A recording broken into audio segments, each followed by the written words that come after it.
Está la asambleísta Joana Moreira, ella es asambleísta de la Izquierda Democrática, cuarta vocal del CAL, a quien le damos la cordial bienvenida a esta hora de la mañana. ¿Cómo está? ¿Me escucha bien, asambleísta? Muy buenos días, Jimmy, por supuesto, lo escucho muy bien. Buenos días a todos quienes nos ¿Cómo están le va? escuchando en este momento. A ver, le voy a hacer una primera pregunta, pero con mucho respeto, no es por falta, no quiero tomarle el pelo. Lo que pasa es que la Izquierda Democrática está tan dividida que yo no sé si usted está entre los que son reconocidos por la directiva del señor Chávez o por los que están en función de otra línea política. ¿En cuál de estas está usted, asambleísta? Bueno, Jimmy, creo que un partido es únicamente el que está reconocido en el CNE, el que tiene un presidente nacional, directivas provinciales, como en este momento es la Izquierda Democrática. Por lo tanto, solamente hay una bancada de Izquierda Democrática y es la que representa los intereses del partido. No puede haber una bancada de Izquierda Democrática de expulsados de Izquierda Democrática, pues sería incoherente.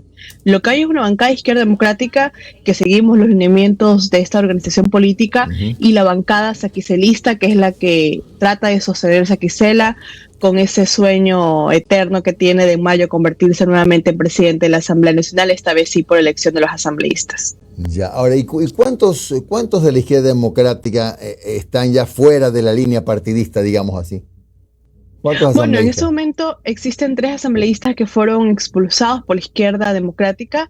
En Ujú. esta ocasión ya hemos aprobado un reglamento para que pueda funcionar el Comité de Ética como tal y para que sus resoluciones puedan ser acatadas en un momento si es que se Ya, impugna en el TC.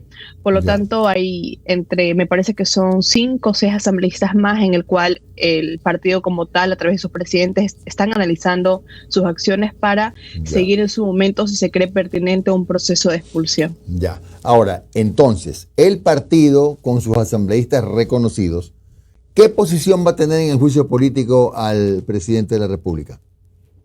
Bueno, hay que ver si es que de verdad pasa un dictamen de admisibilidad, porque con tantos errores y horrores que se ha tenido, no solamente en el informe de la comisión ocasional, sino en esta solicitud de enjuiciamiento político que se pretende, y sobre todo también la actuación del Consejo de Administración Legislativa, que sería su responsabilidad, que en la Corte podría no dar ese visto bueno, por decirlo de esa forma, para que pueda pasar al Pleno otra vez, si ya estarían violando el procedimiento del mismo, que es lo que lamentablemente se ha hecho por una falta, no sé si de coordinación, o al final podríamos hablar de un pacto de frente que no han sabido ni siquiera guardar las formas. Y por lo tanto el partido está esperando ese paso importante de que se pueda iniciar este juicio político, porque lo que hoy por hoy tenemos una solicitud que, como le mencionaba, por tantos errores y horrores, no sabemos si va a poder pasar ese segundo filtro, que sería la Corte Constitucional. Si de pasarlo, pues entonces vamos a tener que analizar, como siempre hemos mencionado, las pruebas, el momento en el que se pueda sustentar ese juicio político y tomar una decisión responsable si es que en esta sustanciación del proceso se demuestra que el presidente ha cometido estos delitos, pues el Partido de Izquierda Democrática jamás podría defender lo indefendible y peormente casos de corrupción. Pero como se encuentra redactada en la solicitud, es muy incoherente, la verdad. Incluso los mismos miembros de las bancadas, quienes son interpelantes y proponentes, no han firmado en su totalidad porque tampoco les convence, lamentablemente, la forma en la que se ha llevado este proceso. Entonces usted está un poco más inclinada a no apoyar el juicio político.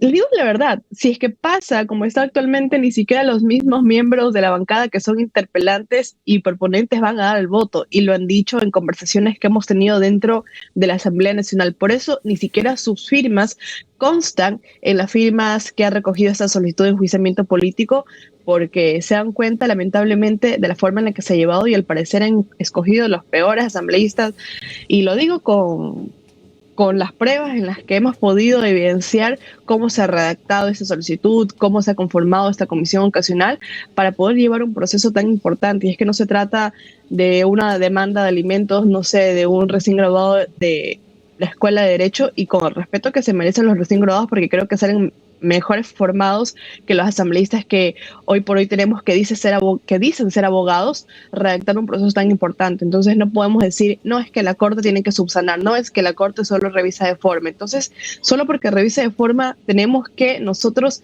marcar un antecedente terrible de que la Asamblea Nacional, o por lo menos sus miembros que están al frente de este enjuiciamiento político, no leen, no saben escribir.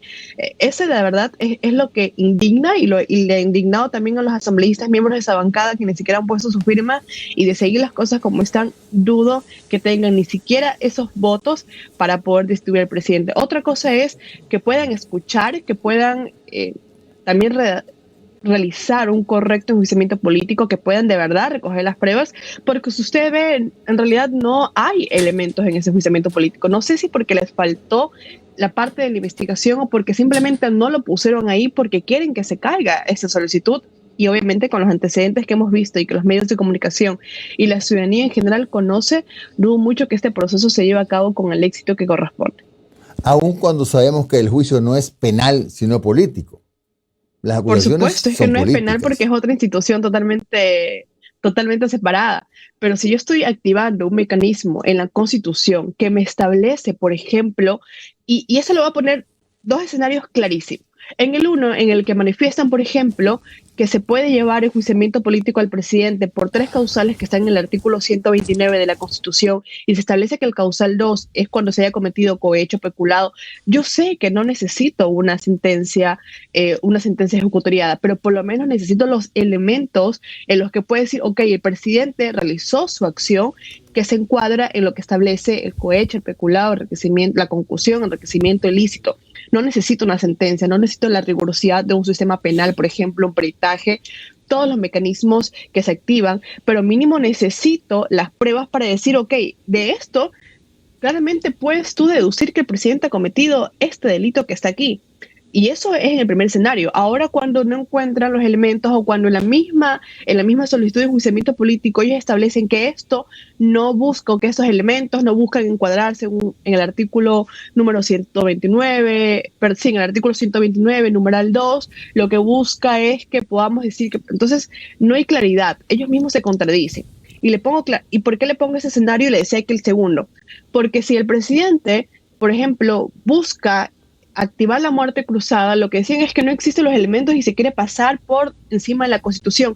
¿No sería lo mismo lo que están haciendo los asambleístas si es que no presentan pruebas en las que podría establecerse un artículo? Porque ellos mantienen que el enjuiciamiento político es para poder medir la popularidad o la aceptación que tiene un presidente.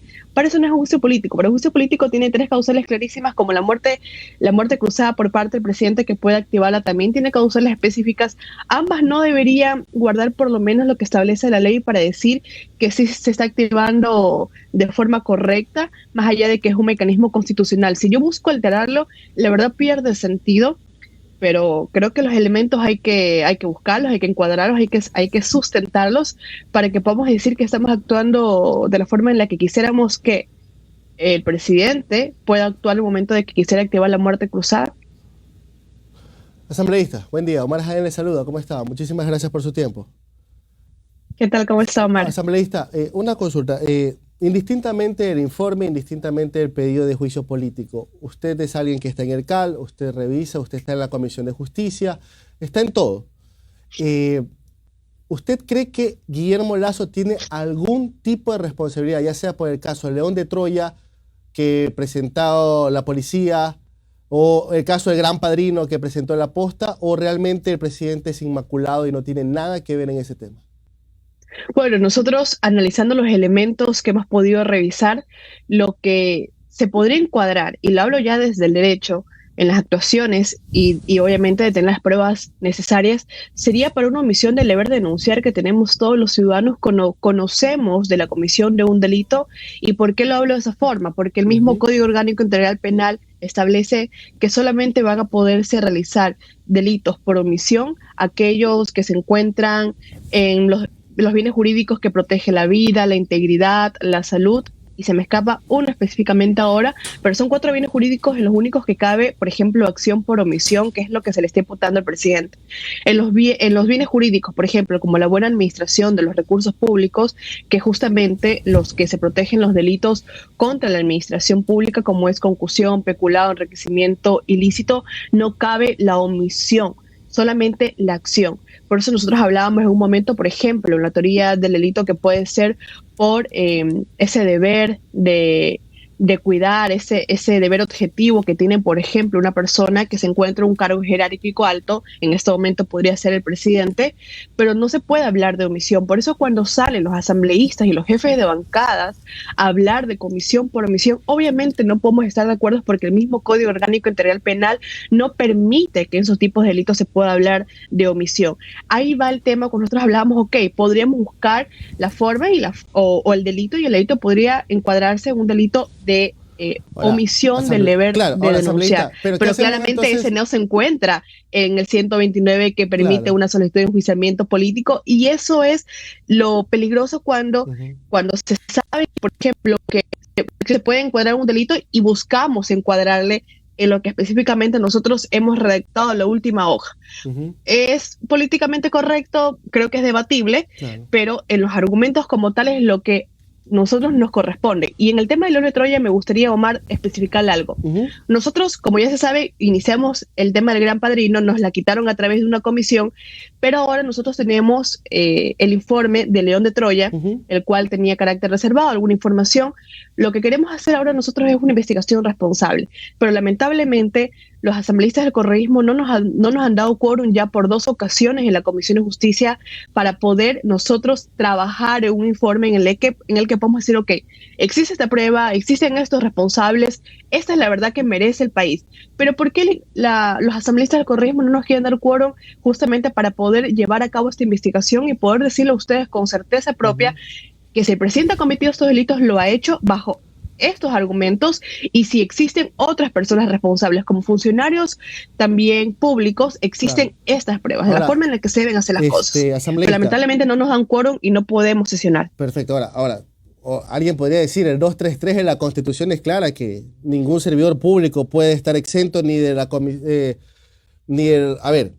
de actos realizados en ejercicio de funciones o sus omisiones. Eso también habla el 233 de la Constitución. Ahora, asambleísta, el otro día aquí lo tuvimos a Mario Ruiz, el nuevo jefe coordinador de la bancada de Pachacútec, y dice, bueno, si la Corte Constitucional no da paso a este pedido de juicio, nosotros sí vamos a hacer uno bien hecho. ¿Ustedes se sumarían a ese pedido de juicio político en contra de Guillermo Lasso? A ver, que lo presenten, porque existen muchas personas, la verdad. A ver, yo les tengo mucho cariño a algunos asambleístas, a la mayoría de ellos, la verdad. Pero una cosa es lo que dicen en los medios de comunicación y otra cosa es la que hagan realmente. Entonces, si ellos tienen los elementos y las pruebas como Pachacuti para presentar, esperemos. Esta semana ya se tiene que pronunciar la Corte Constitucional por el plazo que tiene. Y obviamente, bueno, tienen que presentar esta propuesta, ¿no? Y se tendrá que ver con los votos o no. Tenemos una semana. Claro. Veamos si al finalizar esta semana o en la próxima los asambleístas o la bancada de Pachacuti presenta esta solicitud. Y una vez que se presente, obviamente la izquierda democrática va a tener que reunirse con todo su CEN y poder definir una posición. Pero si lo hace, por supuesto, vamos a estar ahí para analizarlo y ver si de verdad termina por presentarse. Y le digo, la forma responsable es la que estamos, o la que tratamos de hacer los asambleístas de Izquierda Democrática, los asambleístas de Pachacuti también, que conforman la Comisión de Justicia, y que lamentablemente no se nos da acuerdo para que podamos iniciar este proceso de investigación de forma responsable y no tengamos, por ejemplo, un informe que se presenta después de 40 días de investigación y que en un día terminas cambiándole casi todas las recomendaciones y el sustento como tal, y luego terminas votando un proyecto de resolución que recoge lo mismo que había sido sujeto de críticas. Entonces no es de forma responsable, y lamentablemente estas acciones han terminado porque nosotros estemos hablando en los medios de comunicación del procedimiento, de las pruebas, de los errores, de los horrores que tiene esta solicitud, y se esté concentrando el debate en eso, que la verdad no es lo importante. Ahora, si es que se hubiera hecho el procedimiento de forma correcta. Y no estamos hablando, obviamente, de las responsabilidades que pueda tener, de las pruebas que tiene esta solicitud como sustento, y por eso muchos le hemos dicho que es un tongo al final del día, porque ya no existe ni siquiera forma en que los mismos interpelantes y proponentes puedan sustentar o puedan mantener esta solicitud de enjuiciamiento político como este proceso, porque ni ellos mismos conocen los elementos y ni ellos mismos se ponen de acuerdo ni siquiera de las causales en su momento, y hoy por hoy ni siquiera saben lo que en realidad van a hacer. Cuando era el tiempo. Rapidito, ¿usted está de acuerdo con su ex compañero de la Izquierda Democrática, Javier Herbas, que en este espacio dijo que Guillermo Lasso debe renunciar por dignidad?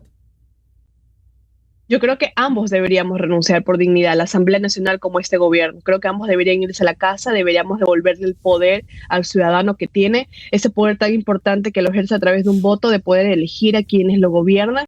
Porque le digo sinceramente, si vemos esta Asamblea como está y vemos este gobierno como está, que el año pasado, en junio, me parece, si es que no me equivoco, del mes, se activó la muerte cruzada por parte de la Asamblea Nacional. Yo voté a favor, porque claro, estaban los ciudadanos en las calles exigiendo su justo derecho a tener educación, de tener obviamente los derechos reconocidos en la Constitución y que deben ser garantizados a través del Ejecutivo. Pero también vemos esta Asamblea Nacional que de un año para acá lamentablemente ha cambiado para peor, porque lo hemos visto en una pugna de poderes con el Ejecutivo, de quién maneja esto, de quién maneja lo otro, que a través de esa capacidad tan importante de juicio político lo que se está haciendo es medir el poder o tratar de obtener el poder. Yo creo que esa asamblea tampoco representa a los ciudadanos, y lo hablo en la asamblea como en general. Existen muy buenos elementos, por supuesto. Yo creo que el ciudadano tiene que elegir quién sí le representa y quién no, pero en este momento tenemos una Asamblea Nacional que no da tregua a de verdad sentarse a trabajar por el país, que este gobierno que no despierte y que no logra sintonizarse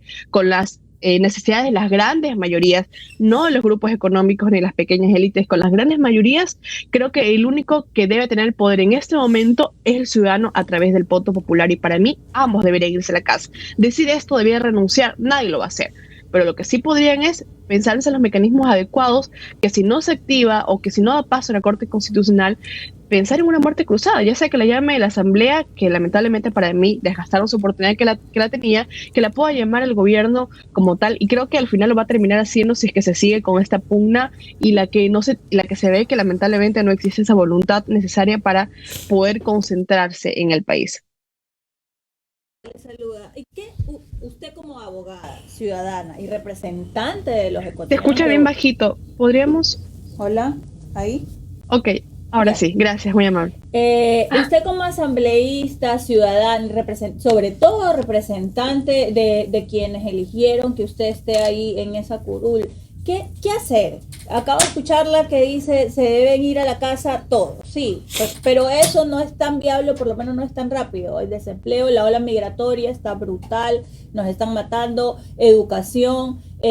Ahora se suma el tema de la naturaleza, que contra eso no se puede hacer mucho más que prevenir o tener temas de prevención bien posicionados, que tampoco hay. Entonces, ¿qué hacer? Porque el discurso político y el análisis político, chévere, juicio político, se está hablando de estas cosas, pero por otro lado a la gente le importa comer, estar vivo, y qué hacer, y sobre todo desde la asamblea como representantes de los ciudadanos.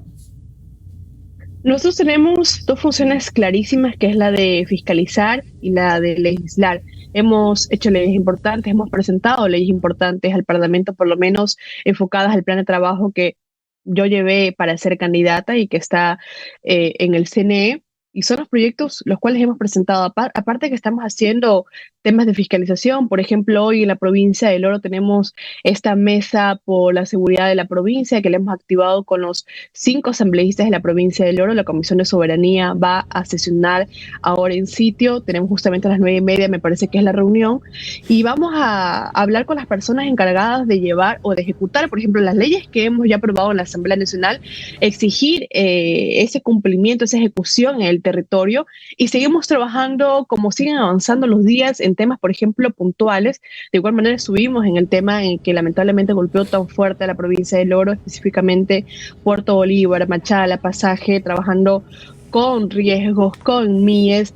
Seguimos trabajando a la par en la que podemos ir avanzando en temas, pero eso es un trabajo de doble vía, ¿no? La Asamblea Nacional, en el hecho de ir aprobando leyes importantes para el país, leyes que vayan en sintonía, por lo menos las leyes que se han presentado por parte de los asambleístas, y del tema de fiscalizar, ya de exigir que las autoridades puedan cumplir. Pero esto lo hacemos, por ejemplo, creo que la provincia del Oro es la única que tiene a sus 5 asambleístas unidos, por lo menos en esos temas puntuales, en esos temas de coyuntura, trabajando juntos, pero también existen muchas autoridades locales delegadas por parte del Ejecutivo que no se ponen en los zapatos de la provincia y que ves que están simplemente por cumplir un cargo, pero no por hacer un cambio como tal. Pero ese es el trabajo que le corresponde. Llevamos, o por lo menos yo llevo 2 años analizando qué más se puede hacer desde la Asamblea Nacional, cómo podemos levantar esa aceptación, cómo podemos hacer que los ciudadanos se sientan contentos y sientan que la Asamblea Nacional sirve para algo. Pero claro que cada mínimo esfuerzo, cada avance que se hace, lamentablemente se ve apagado por estas situaciones en las que la Asamblea recibe más críticas que aplausos, y no es que necesiten aplaudirte, pero netamente cuando se hace algo bien, la ciudadanía sabe reconocer porque ese es el actuar siempre del ecuatoriano. Seguimos avanzando, seguimos caminando, seguimos viendo en qué más podemos colaborar más allá del tema de legislar y fiscalizar, y en eso yo me he puesto ahora.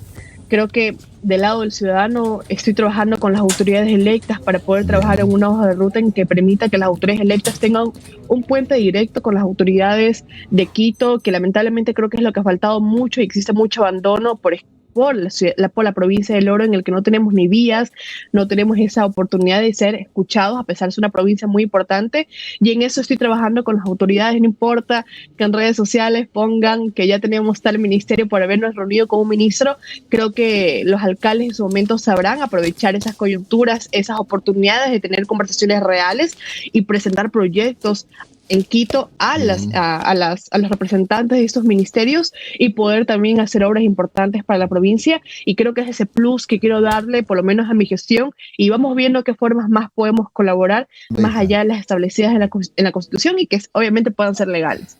Gracias, asambleísta. Se nos acabó el tiempo. Que tenga usted un buen día y muy amable por su comparecencia. Muy amable. Gracias a ustedes, un placer.